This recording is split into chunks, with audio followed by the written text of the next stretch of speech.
Bismillahirrahmanirrahim. Assalamualaikum warahmatullahi wabarakatuh. Hamdan wa syukronillah amma ba'd.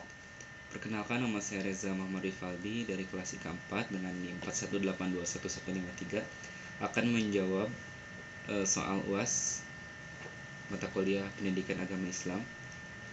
Soal yang pertama yaitu kenapa ibadah wudhu menjadi bagian ibadah yang sangat penting diamalkan. Coba jelaskan makna wudhu dan hikmahnya. Oke, baik, saya akan menjawabnya. Yang pertama, umat Islam itu wajib melakukan wudhu sebelum mengerjakan ibadat tertentu. Salah satunya yaitu sholat 5 waktu maupun sholat sunnah. Fungsi wudhu adalah menyucikan diri seorang dari hadas atau najis kecil. Wudhu itu asal bahasanya bukan bersuci. Kalau bersuci itu kan dalam bahasa Arab disebutnya itu taharah. Jadi wudhu ini berasal dari kata dau'un. Daun, secara bahasa wudhu itu berasal dari kata daun yang berarti cahaya yang terang atau aura kebaikan yang tampak. Jadi ada orang-orang yang seakan-akan wajahnya itu ada cahaya, sikapnya itu bagaikan cahaya mentari, seperti cahaya mentari yang diharapkan. Daun, jamaknya adalah diyaun. Dalam Quran surat ke-10 ayat 5 yang berbunyi, A'udzu billahi minasyaitonir rajim. Huwallazi ja'ala asy-syamsa diya'an wal amru nura. Jadi di sana disebutkan daun ditambahin plus wudu. Hikmah dari wudu ini yaitu yang pertama adalah hapus dosa, bentuk iman kepada Allah Subhanahu wa taala, bercahaya di hari kiamat, diangkat derajatnya oleh Allah Subhanahu wa taala, dan bahkan di dalam berbagai penelitian yang telah ditemukan manfaat wudhu itu sangat banyak bagi kesehatan diri kita. Oke, lanjut ke soal yang kedua. Untuk soal yang nomor 2 yaitu tentang zikir. Apa yang Anda pahami dengan makna zikir? Kenapa kita harus selalu berzikir kepada Allah Subhanahu wa taala?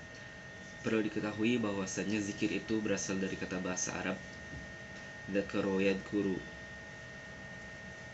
Zikron fahuwa zakirun wa dzaka madhkurun uzkur la tazkur.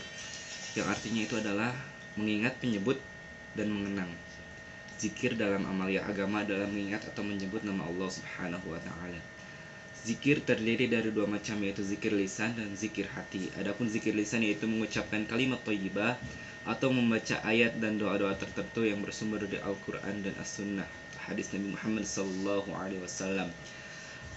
Sedangkan zikir hati atau kalbu adalah zikir yang tersembunyi di dalam hati tanpa suara dan kata-kata, tetapi merasakan kehadiran Allah Subhanahu wa taala.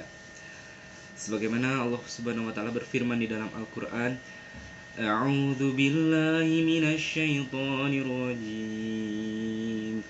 Ya ayyuhalladzina amanu dzkurullaha dzikran katsira wasabbihu bukratan wa asila. Hai orang-orang yang beriman, berzikirlah dengan menyebut nama Allah, zikir yang sebanyak-banyaknya, dan bertasbihlah kepadanya di waktu pagi dan petang. Quran surat Al-Ahzab ayat 41-42. Kemudian Allah juga memerintahkan untuk berzikir, memohon ampun, bertasbih kepadanya pada pagi dan petang. Allah berfirman, Fasbir inna wa'adallahi haqq wastaghfir lidzambik wasabbih bihamdi rabbika birabbika bil ashyi wal ibkar. Maka bertasbihlah kamu karena sesungguhnya janji Allah itu benar, dan mohonlah ampun untuk dosa-dosamu, dan bertasbihlah seraya memuji Tuhanmu pada waktu sore dan pagi. Zikir itu bukan hanya dengan mengucapkan kalimat thayyibah seperti subhanallah, alhamdulillah, Allahu akbar, tapi makna zikir itu sangatlah luas. Membaca Al-Quran juga merupakan bagian zikir, sebagaimana firman Allah Subhanahu wa taala, Inna nahnu nazzalna zikran wa inna lahu lahafizun. Sesungguhnya kamilah yang menurunkan Al-Quran sebagai zikir, dan pasti kami pula yang memeliharanya. Kemudian di dalam surat Al-Qamar, Allah Subhanahu wa taala berfirman, Walaqad yassarna al-Qur'ana lidzikr. Dan sungguh kami telah mudahkan Al-Quran lidzikr, untuk diingat, untuk dihafal. Jadi kemudian makna yang pertama tadi, zikir itu bukan hanya zikir yang amalan-amalan ringan seperti membaca tasbih, tahmid. Membaca Al-Quran juga merupakan zikir. Kemudian sholat juga bagian dari zikir. Oke, saya akan menjawab soal nomor 3, yaitu Mengapa konten saat ini begitu marak masyarakat memikirkan kalimat jihad? Coba jelaskan faktor utama yang menyebabkan terjadinya hal tersebut. Dan bagaimana dengan pendapat Anda, apakah pakaian jihad tersebut sudah sesuai dengan syariat Islam? Berikan dalil nakli dan aklinya. Ya, yang pertama yaitu kita harus memahami makna jihad terlebih dahulu. Jihad berasal dari kata bahasa Arab jahada yujahidu jihadan, yang artinya berjuang, bersungguh-sungguh di jalan Allah Subhanahu wa Ta'ala. Kemudian, mengapa sih sekarang ini banyak sekelompok masyarakat atau segolongan masyarakat yang memakikan kalimat jihad? Apa sih faktor utama yang mendorong mereka?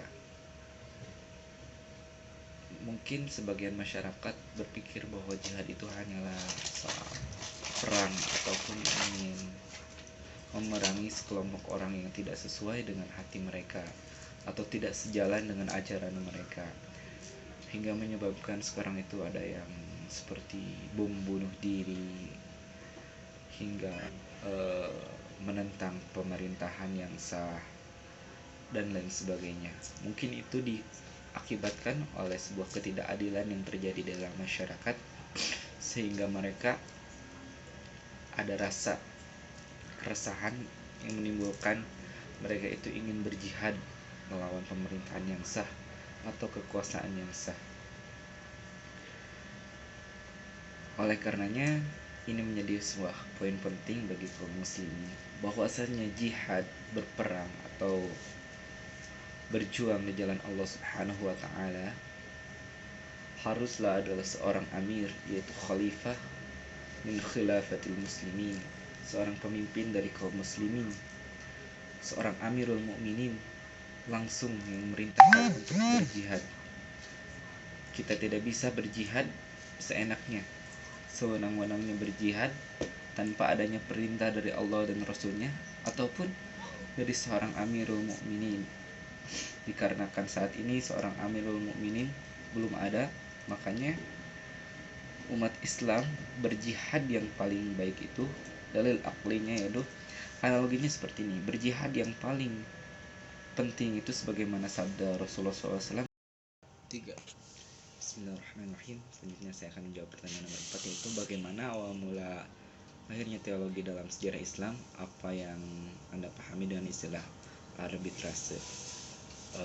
Teologi Islam muncul pada masa Nabi Muhammad SAW wafat, sehingga menimbulkan banyak masalah pada umat Islam. Kala itu sahabat-sahabat Rasulullah SAW, yaitu pada masa sahabat Umar bin Khattab, berakhir sehingga menjadi kekosongan kepemimpinan. Muncul dua kelompok besar yang dipimpin oleh sahabat Nabi, yaitu Utsman bin Affan dan Ali bin Abi Thalib. Kedua kelompok besar ini melakukan musyawarah yang akhirnya Utsman bin Affan lah yang mendapat suara terbanyak untuk menjadi pemegang kekuasaan. Namun di lain pihak, kelompok Ali sangat tidak terima dengan hasil musyawarah. Akhirnya terjadilah perang antara mereka.